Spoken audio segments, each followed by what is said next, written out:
अस्सलाम वालेकुम दोस्तों, सऊदी अरब में मौजूद गैर मुल्कियों के लिए एक और बहुत ही बड़ी बैड न्यूज़ है। वो ये है कि जैसे कि आपको पता है कि अगर आप सऊदी अरब में रहते हैं, अगर आप अपना इकामा चेक करना चाहते थे या फिर आप अपना हरूफ चेक करना चाहते थे तो आप गूगल पर सर्च करते थे। मिनिस्ट्री ऑफ इंटीरियर की आपको एक वेबसाइट मिल जाती थी, वहां पर आप अपना इकामा नंबर या इंटर करते थे तो आपको पता चल जाता था कि आपका हरूफ लगा है, या फिर आप इकामे की एक्सपायरी डेट चेक कर सकते थे, या फिर आप ट्रैफिक का फाइन वगैरह देख सकते थे कि ट्रैफिक पर वायलेशन वगैरह आप चेक कर सकते थे, या जो भी मसला था वो आप मिनिस्ट्री ऑफ इंटीरियर की वेबसाइट से जाकर देख सकते थे।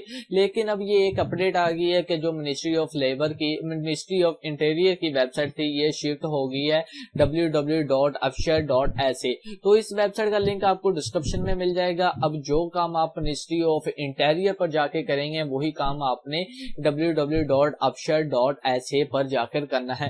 आप अपना इकामा नंबर चेक करना चाहते हैं वो कर सकते हैं, आप अपना रूप चेक करना चाहते हैं वो चेक कर सकते हैं, आप ट्रैफिक वायलेशन देखना चाहते हैं तो वो देख सकते हैं। इसके लिए सिर्फ आपको अपना इकामा नंबर एंटर करना पड़ेगा, तो आपको आपके इकामे की डिटेल, हरूफ की डिटेल, हर किसी चीज की डिटेल आपको मिल जाएगी। तो इसके लिए आपको एक लिंक डिस्क्रिप्शन में मिल जाएगा, वहां पर जब आप क्लिक करेंगे तो आपके पास एक वेबसाइट ओपन होगी। उसके बाद आपके पास एक बटन सा शो होगा क्लिक हेयर का, तो जैसे वहां पर आप क्लिक करेंगे तो आपके पास वेबसाइट ओपन हो जाएगी। तो वहां पर आप अपना डिटेल वगैरह, इकामा वगैरह का नंबर वगैरह एंटर कर अपनी मालूमात वगैरह हासिल कर सकते हैं जो भी आपको चाहिए। तो ये आज की ये अपडेट थी। अगर आपको ये वीडियो अच्छी लगे तो वीडियो को लाइक करें, शेयर करें और चैनल को लाजमी सब्सक्राइब करें। तो मिलते हैं किसी नेक्स्ट वीडियो में। अल्लाह हाफिज।